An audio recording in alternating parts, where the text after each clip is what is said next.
primeira coisa que eu preciso dizer depois desse sorteio é como eu tenho azar, né? Eu nunca tiro, quando é para sortear coisa boa para mim, nunca sai nada. Agora, quando é para começar o negócio, antes dos colegas, o negócio sai. Mas é normal, eu estou acostumado já.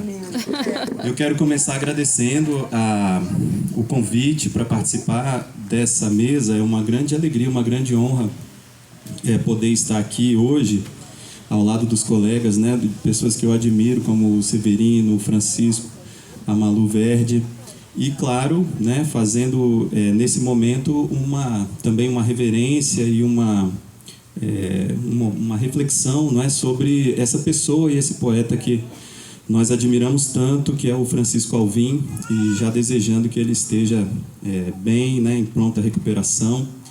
E a homenagem se torna ainda mais necessária, mais urgente diante das circunstâncias aí. Quero também parabenizar a organização da feira, né, da nossa antifesta literária. Adorei o nome, adorei a sigla, adorei o lugar. Acho que daqui certamente vão sair outras edições tão boas quanto e ainda mais movimentadoras dessa República da Asa Norte, né? Então, a minha relação com o Chico Alvim se estabelece muito a partir da poesia, né? Certamente, o Chico Alvim é uma das grandes referências que eu tenho entre os meus poetas de eleição, como leitor de poeta, do ponto de vista da poesia, né? Da produção da poesia, mas também do ponto de vista do crítico literário, do professor de literatura. Durante algum tempo eu me dediquei a estudar com maior atenção a poesia do Chico, muito na esteira do que produziu, como a Malu falou aqui antes, o professor Roberto Schwartz, né, que é também uma das minhas referências críticas, aí, junto com o Antônio Cândido, o nosso querido Hermenegildo, né, que foi meu orientador, nos apresentou tanto o crítico quanto o poeta, né? Então, de certa maneira, eu posso dizer que o Chico integrou também a minha formação e a forma de eu enxergar a própria literatura brasileira, né? É importante eu acho que a Malu fez uma apresentação bastante precisa do Chico Alvim, mas eu queria ressaltar que o Chico Alvim talvez, a gente pode colocar o Chico Alvim num contexto talvez assim de grandes autores brasileiros e de uma variedade também bastante evidente, né? Então, por exemplo, eu consigo enxergar nessa tradição aqui o Chico Alvim se filia, que eu vou tentar caracterizar um pouquinho aqui nesses 15 minutos. Eu acho que ele se filia muito a uma certa tradição machadiana pelo uso muito específico da sátira, do humor, mas também do olhar agudo sobre os problemas sociais, né? E uma certa forma de enxergar esses problemas sociais a partir de uma certa negatividade que, entretanto, não se desenrola nos termos de um negativismo puro e simples, né? Assim, de uma negação da realidade. Eu acho que entre as características desse olhar do Francisco Alvim sobre a vida, não é?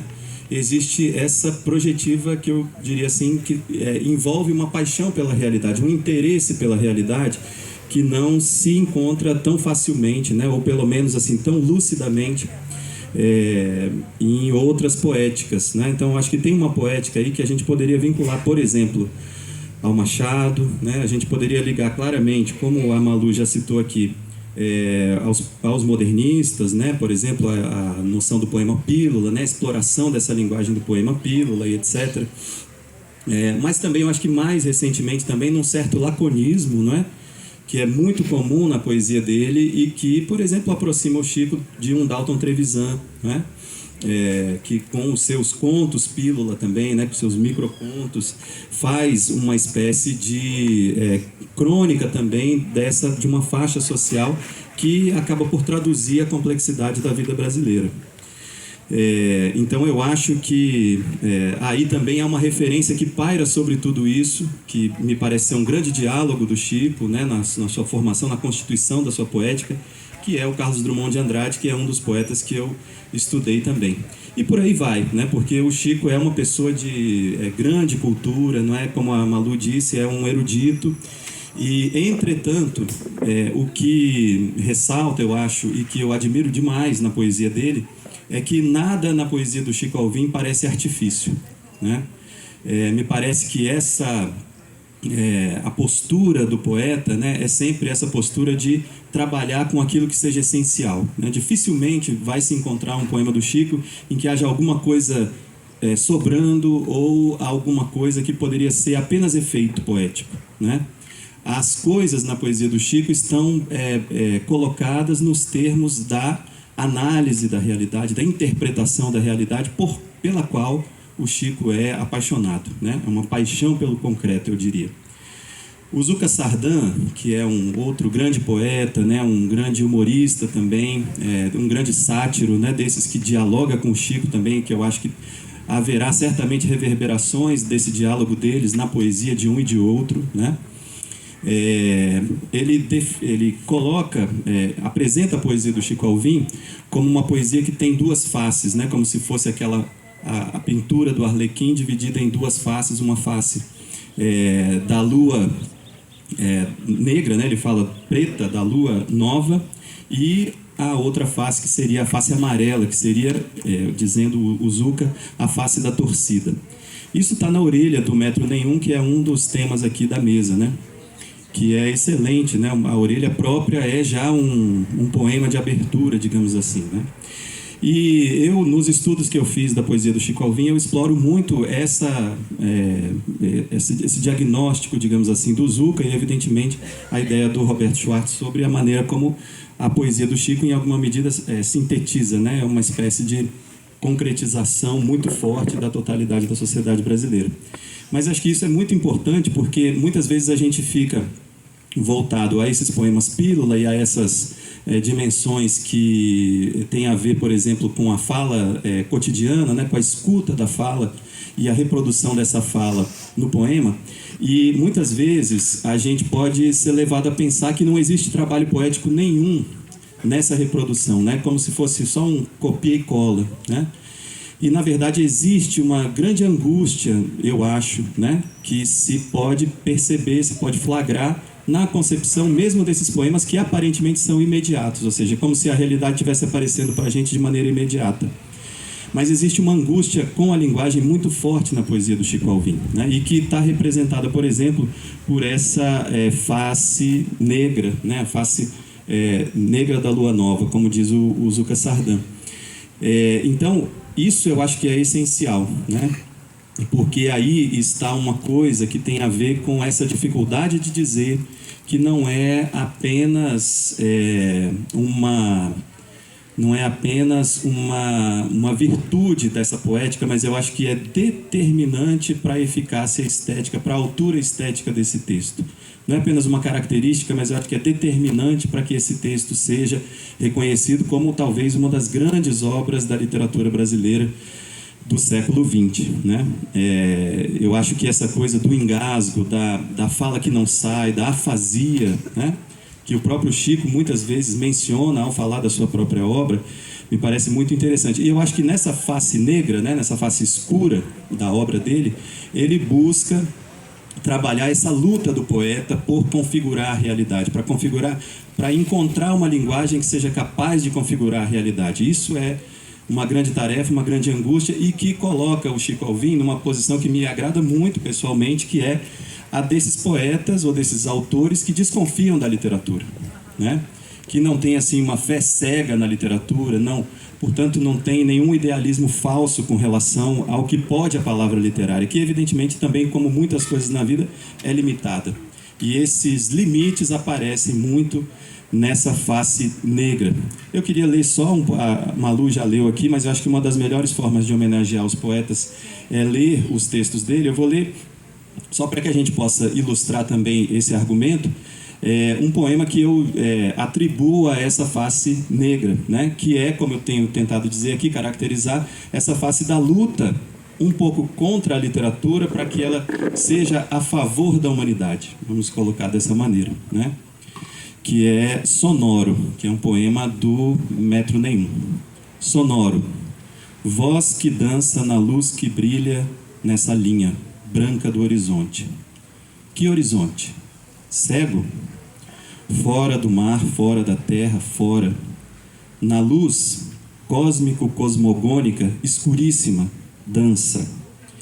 Linha, linha do horizonte vertical, contígua à coluna vertebral cervical, no espaço em arco. Um céu sem alvo. Ar que respira outro ar. Areia que respire outro pó. De astros, de estrelas. Luz. Luz que cresce no espaço, que se abre da aurora. Chico Alvim. Então, eu acho que a gente pode perceber isso aí. E a outra face amarela que o Zuka Sardan diz que é a face da torcida, né? Que é essa que aí me parece, é óbvio que é a que fica mais gravada nas nossas retinas cansadas de poesia, porque é aquela que foi mais explorada pelo grande crítico da sua obra, né? Aquele que colocou a sua obra num outro nível de interpretação, né? Que é o Roberto Schwartz, mais ou menos como ele fez com Machado de Assis, que eu acho que é uma comparação que também vale a pena pensar, né? Os métodos e os ângulos utilizados para entender a poesia do Chico Alvim em cotejo com a leitura que o Roberto Schwartz faz do Machado de Assis, né? Então, na face amarela, né, o que a gente vai ter é o que eu acho que caracteriza muito isso e que acho que ficou bem claro também nos poemas que a Malu leu aqui para a gente, esse desejo de atuar transversalmente entre as classes sociais do Brasil, né? Ou seja, não é uma poesia que se recolhe num nicho para observar o contexto, né? Ele busca, através dessa observação muito atenta das formas e dos jeitos de falar e do desenvolvimento de uma linguagem que caracteriza também a própria nacionalidade, né?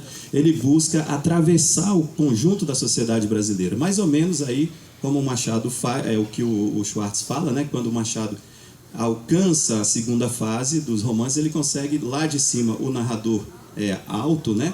De classe alta, então ele olha de cima para baixo e com isso ele interfere transversalmente na sociedade e os ângulos aí sim se renovam, né, da literatura brasileira, assim por diante. Eu acho que há esse desejo também de transversalidade nessa captação da fala cotidiana, ou seja, a tentativa de ultrapassar nichos, né, de ultrapassar limites de visão que possam nos toldar, nos segurar no desejo de compreensão da realidade como um todo, né? Ou seja, a premissa é de que a realidade é uma totalidade muito mais complexa do que pode enxergar a nossa vã filosofia, né? Então, só que ele evidencia isso como contradições da própria linguagem, né? Ou seja, quando a Malu cita esse poema Mais é Limpinha, ele não está apenas representando, mas ele está problematizando a própria forma de nós nos comunicarmos naturalmente naquilo que é a vida heterogênea do cotidiano, né? E aí é o que o Roberto Schwartz nomeia, né, como o minimalismo enorme, né? Ou seja, porque ela é transversal entre as classes, no mínimo a gente consegue intuir, né, o todo, a complexidade da totalidade social. E aí isso dá muito pano para manga para a gente entender a vida brasileira. Então eu vou ler só mais um poema também, com relação, que eu acho que em alguma medida representa também isso, né? Ou seja, a face amarela, a face da torcida, né? Que é Histórias de Neto. Histórias de Neto são muito chatas, mas essa vale a pena. A babá, mocinha de 13, 14 anos, resistiu o quanto pôde, mas acabou que confessou tudo. Só que o tudo era outra coisa, muito pouco, quase nada. R$5, um lençol, 1 quilo de arroz. O Cartier negou. Ele, 3 aninhos, só ouvindo e, de repente, nunca vi criança tão inteligente. Mas que perigo, podiam ter roubado a minha chupeta.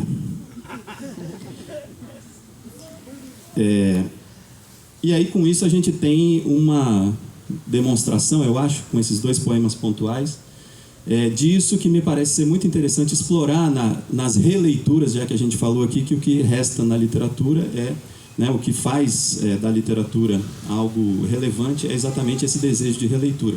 Eu tenho muita vontade de reler o Chico Alvim sempre, todos os dias. Esse livro me acompanha muito, está muito anotado, e porque eu acho que é uma literatura sem nenhum traço de idealismo banal, é uma literatura sem nenhuma ilusão, sem nenhum misticismo. É uma literatura que se propõe a uma investigação rigorosa da vida e é também uma crítica da vida. É isso que eu queria falar sobre Chico Alvim.